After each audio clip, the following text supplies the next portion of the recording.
சாந்தி. என்னோட இனிமையான பரிவாரத்துக்கு வணக்கம். இன்றைக்கி நம்ம பாப் தாதா என்ன சொல்ல போகிறாங்கன்னா, ஒவ்வொரு நாளும் ரொம்ப குஷியாக உற்சாகத்தில் கொண்டாடுறதுக்கு என்ன பண்ணணும், அதை பற்றி தான் இன்றைக்கி பாப் தாதா சொல்ல போகிறாங்க. பாப் தாதா சொல்கிறாங்க, இப்போது பிராமணர்களாக ஆகிட்டீங்க. நீங்கள் பிராமணர்கள் என்றாலே ஒவ்வொரு நாளும் உற்சவம் கொண்டாடக்கூடியவர்கள் தான் நீங்கள். இந்த புது யுகம், இப்போ உங்களுக்கு கலியுகத்தில் இருந்து வந்துட்டீங்க.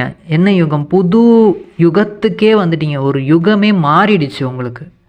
அப்போ இந்த யுகத்தில் என்ன பண்ணணும்? எப்பயுமே கொண்டாடுவது தான் உண்மையானது. இப்போ நீங்கள் இந்த புது யுகத்தில் கொண்டாடுறது தான் உண்மையான கொண்டாட்டமே.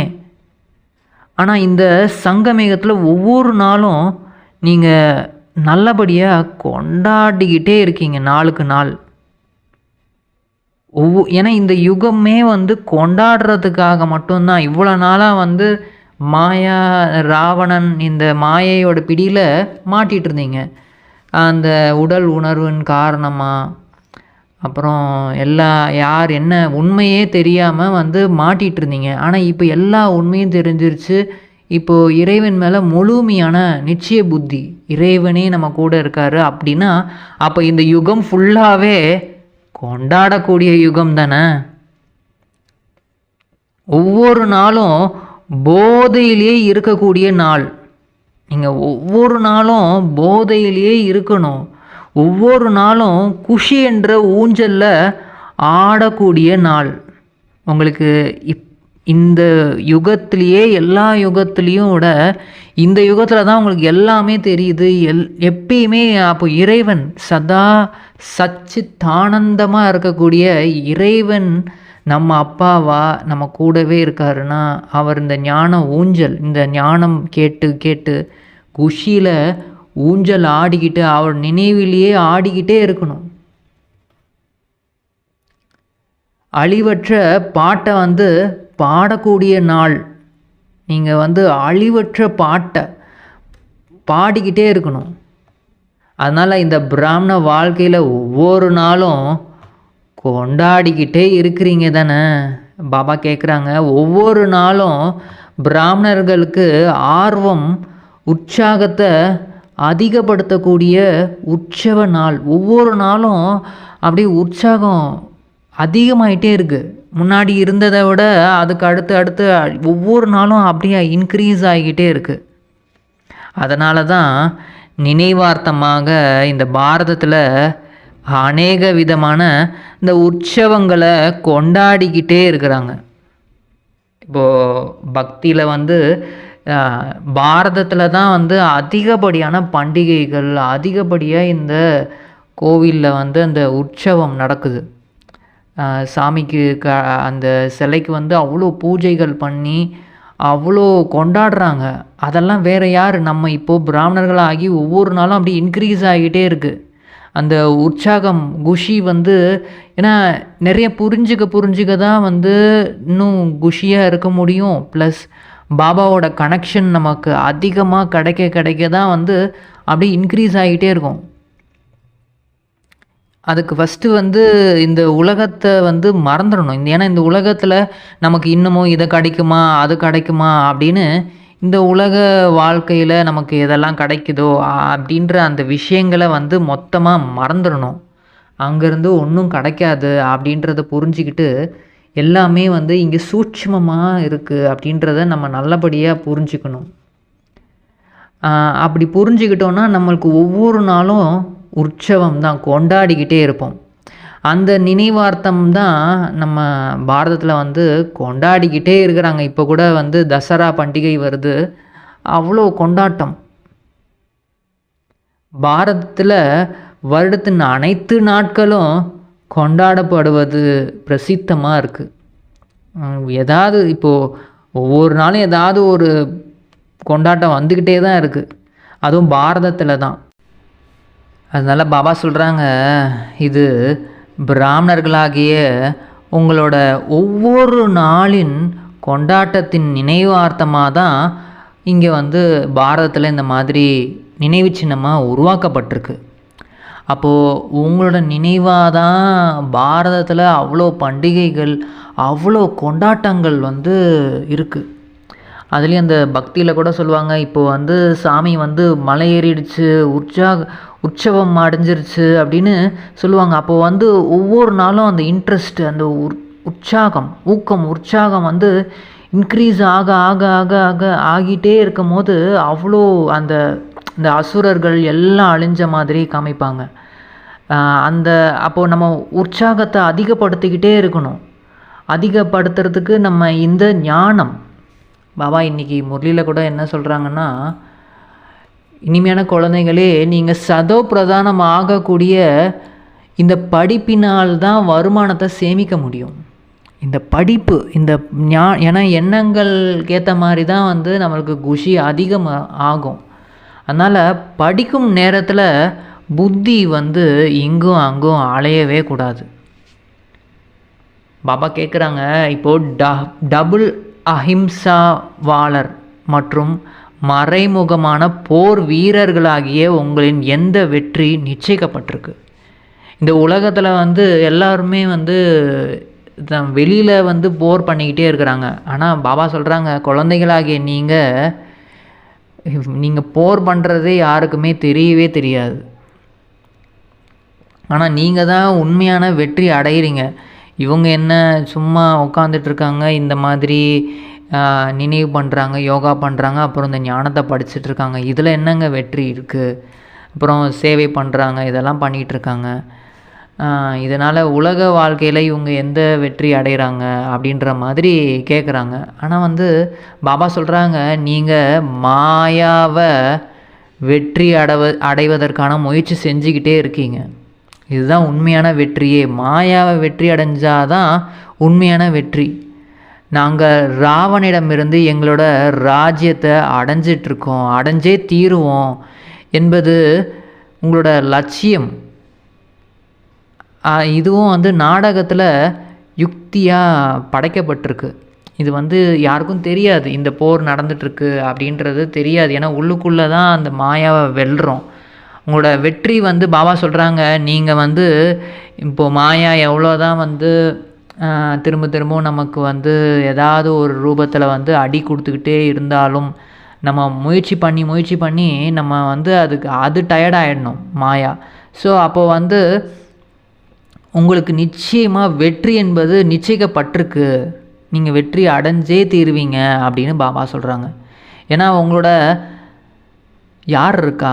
சாட்சாத் பரம்பிதா பரமாத்மா, கடவுளே இருக்கார். அந்த நிச்சயம் உங்களுக்கு இருக்குதானே? கடவுளே உங்கள் பக்கம் இருக்காருன்னா அது வந்து வெற்றி வந்து உங்களுக்கு தான் நிச்சயிக்கப்பட்டிருக்கு. இந்த பாண்டவர்கள் 5 பேர் தான், அவங்க கூட வந்து கிருஷ்ணர் இருந்திருக்காருன்னு அந்த மகாபாரதத்தில் காமிச்சிருக்காங்க. 5 பேர் தான், ஆனால் வந்து 100 பேர் கூட அவங்க தான் வெற்றி அடைஞ்சிருக்காங்க. அந்த நம்மளோட நினைவாக தான் அது மகாபாரதமே. அப்போது வந்து நம்ம வெற்றி அடைஞ்சிருக்கோம். பாபா சொல்கிறாங்க, நீங்கள் யோக பலத்தினால் வெற்றி அடைகிறீங்க. மன்மனாபவ என்ற மகா மந்திரத்தால் உங்களுக்கு வெற்றி கிடைச்சிக்கிட்டே இருக்குது. நீங்கள் அரை கல்பத்திற்கு ராஜ்யம் செய்வீங்க. வெளியில் வந்து போர் பண்ணுறதுனாலையோ, மக்கள் கூட சண்டை போட்டு ஆட்சி பிடிக்கிறதுனாலையோ ஒன்றும் நடக்காது. இங்கே மாயா ராவணனிடம் நம்ம வந்து வெற்றி அடையணும். இதன் உள்ளுக்குள்ளே நம்ம வெற்றி அடைஞ்சிட்டோம் அப்படின்னாலே அரை கல்பத்துக்கு ராஜ்யம் செய்ய போகிறீங்க அப்படின்றாரு. ஆனால் இதற்கும் உழைச்சாதானே முடியும், உழைக்கணும் அப்படின்னு சொல்கிறாங்க. முதல்ல இந்த படிப்பில் நீங்கள் நல்லபடியாக கவனம் செலுத்தணும். நீங்கள் யாரோட எதிரில் அமர்ந்திருக்கீங்கன்னு உங்களுக்கு தெரியுது தானே? கடவுள் இறைவன் தான் இங்கே சொல்லி கொடுத்துட்ருக்காரு. இங்கே சாதாரண இந்த சாது சந்நியாசிகள்லாம் கிடையாது. ஆனால் அவர் சாதாரணமாக இருக்கிறதுனால அந்த போதை உங்களுக்கு வருதா இல்லையா அப்படின்னு கேட்குறாரு. இப்போது இறைவன் பகவானே வந்து ஆசிரியராக இப்போது நமக்கு வந்து கிடச்சிருக்காரு. நமக்கு வந்து படிப்பு சொல்லித்தராரு. ஏன்னா அவர் யார்? ஞானக்கடல். அவர் அப்பாவாக இருந்தாலும் நமக்கு வந்து டீச்சராக இருக்கார். டீச்சராக இருந்து இந்த டைமில் வந்து சொல்லி கொடுக்குறாரு. இந்த ஞானத்தை வந்து கரெக்டாக நம்ம வந்து ஒழுக்கமாக வந்து கேட்டு புரிஞ்சு அவர் சொல்கிறபடியே நம்ம நடக்கிறதுக்கான முயற்சி பண்ணிக்கிட்டே இருக்கணும். அப்போ அவருக்கு அப்போ தான் அது வந்து அவருக்கான மரியாதை, கவனம் இருக்கணும். மாணவர்கள் தங்களுடைய பள்ளியில் இப்போ அமர்ந்திருக்காங்கன்னா ஆசிரியர் நினைவு வரும் தானே. இப்போ நம்ம அப்பானாலே வந்து செல்லமாக கொஞ்சுவார், சரி ஓகே. ஆனால் டீச்சர் வந்து அப்படி வந்து செல்லமாக இருக்க மாட்டார். அவர் ஸ்ட்ரிக்டாக தானே இருப்பார். ஸ்ட்ரிக்டாக இருப்பாருன்னா அந்த படிப்பில் கவனம் கொடுக்கணும். நீங்கள் வந்து படிப்புக்கு ஏற்ற மாதிரி நடந்துக்கணும் வாழ்க்கையில். இல்லைனா வந்து அவரால் ஒன்றும் பண்ண முடியாதுன்னு சொல்கிறாரு. அப்போது டீச்சராக இருக்காருன்னா டீச்சரையும் நினைவு செய்யணும். அவரும் பரமாத்மா, அவரும் ஒளி ரூபமாக தான் இருக்கார். ஆனால் அந்த டீச்சர் அந்த சம்பந்தத்தில் நம்ம நினைவு செய்யணும். எனக்கு வந்து டீச்சராக பகவானே வந்து சொல்லி கொடுக்குறாரு அப்படின்னு அந்த கவனத்திலேயே இந்த படிப்பை வந்து படிக்கணும். அது மெயினான விஷயம் என்னென்னா சதோ பிரதானம். ஆத்மாவை இப்போது சதோ பிரதானம் ஆக்க வேண்டும். நீங்கள் வந்து சதோ பிரதானமாக இப்போ மாறிட்டுருக்கீங்க. நீங்கள் முன்னாடி சதோ பிரதானமாக தான் இருந்தீங்க. இப்போ மீண்டும் அதுக்கான படிப்பை படிச்சுட்ருக்கீங்க. எது சதோ பிரதானமாக? ஆத்மாவாகிய நம்ம. அதனால் ஆத்மா நான் தான் இந்த சரீரத்தின் மூலமாக இந்த படிப்பை படிச்சிட்ருக்கேன்.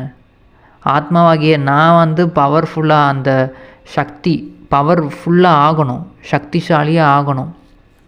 ஒரு கண்ணில் வந்து ஜீவன் முக்தி தெரியணும், இன்னொரு கண்ணில் வந்து முக்தி.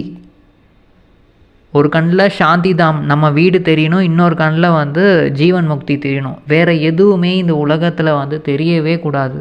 ஏன்னா இது எல்லாமே வந்து இந்த நாடகத்தில் பதிவாகியிருக்கு. இது வந்து என்ன இப்படி நடக்குதே, காட்சி இப்படி மாறிக்கிட்டே இருக்கே, இதை பற்றிலாம் நம்ம வந்து மனசு உடஞ்சிடக்கூடாது.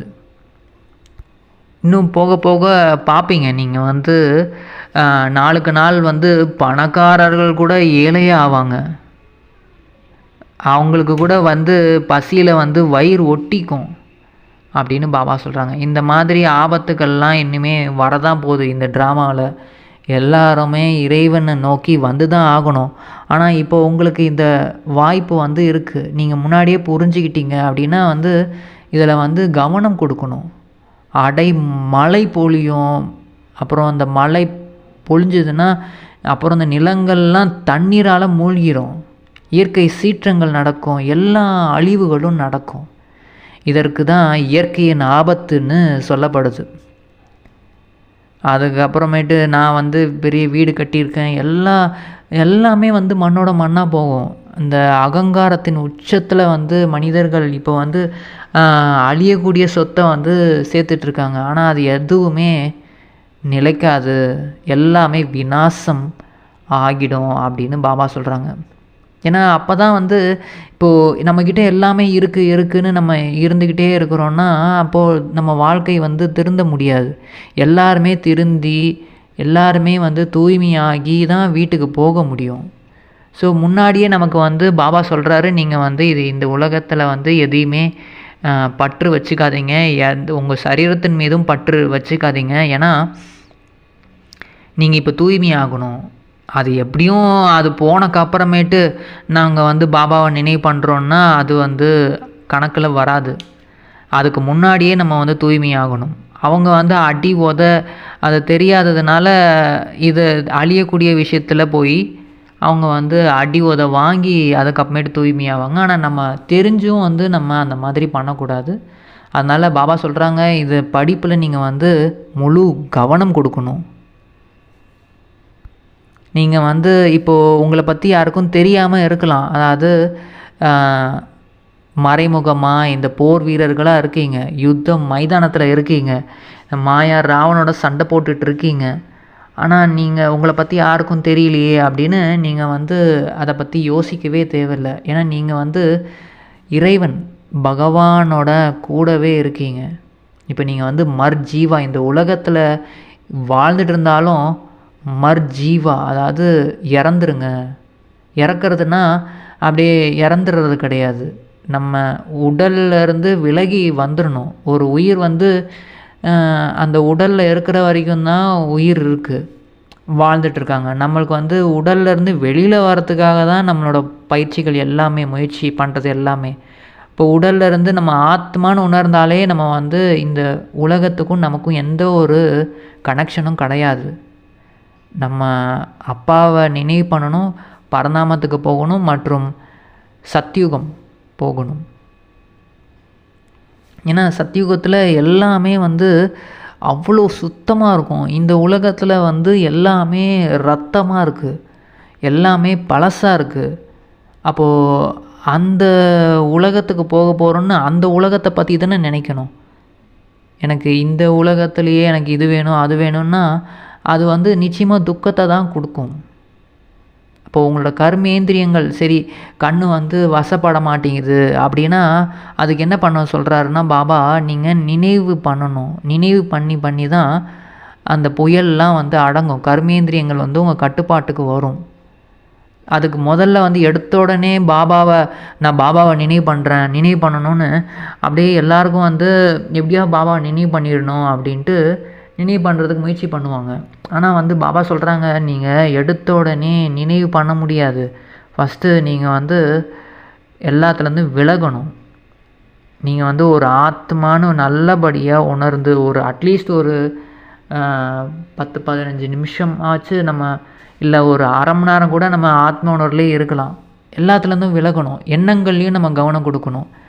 என்ன எண்ணங்கள் வருது எனக்கு, இந்த உலகிய எண்ணங்கள் இருக்கா, இல்லை வீணான எண்ணங்கள் இருக்கா, இல்லை சேவையோட எண்ணங்கள் இருக்கா, எந்த எண்ணங்களும் இல்லாமல் இருந்து அதிலிருந்து நம்ம கொஞ்சம் ரிலாக்ஸ் ஆகிட்டு ஆத்மான்னு உணர்ந்துட்டு அதுக்கப்புறமேட்டு பாபாவை நினச்சாதான் அந்த உண்மையான அந்த அந்த கனெக்ஷன் கிடைக்கும் பாபா கிட்டேருந்து. அப்போ வந்து நம்ம அவர்கிட்டருந்து அந்த சக்திகள் நம்மளுக்கு பிரவேசமாகும். அப்புறம் எல்லா விக்ரமங்களும் அழியும்.